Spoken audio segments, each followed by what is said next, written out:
Good morning! Beautiful day with me, Bilyonaryo Master Hans Kua. Ngayong araw ng Tuesday Horoscope of the day, October 14. Simulan natin sa mga pinanganak ng Year of the Rat. Iwasan, magpautang, mas makakabuti ang pag-iingat. Blue at 2. Ox naman tayo, minsan hindi salita ang kailangan, konting lambing at present lang ay sapat na. Yellow at 4. Tiger naman, magandang araw para mag-ayos ng files, inbox at mga pending na mga messages. Green at 5. Kay Rabbit naman tayo, uminom ng herbal tea sa hapon para panatag ang loob. White at 1. Kay Dragon naman tayo, maging alerto sa mga technical errors. I-check ang detalye. Red at 6. Kay Snake naman tayo, iwasan ang impulse spending, lalo na sa online shopping. Gold at 7.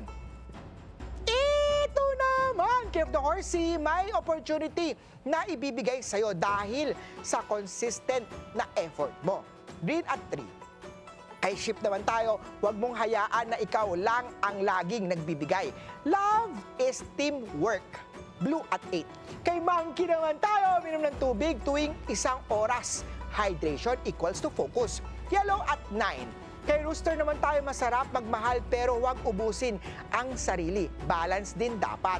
Green at 5. Kay Year of the Dog naman tayo, may padala o bayad mula sa malayong lugar. White at 6. Kay Year of the Pig naman tayo, magandang araw sa pag-ayos ng pricing o mga promos. Red at 1. Paalala lang ha, ito po'y patnubay lamang. Ang tunay na swerte ay nagsisimula sa pagiging totoo. Abangan araw-araw ang horoscope of the day. Dito lang po sa Beautiful Day with me, Master Hans Kua.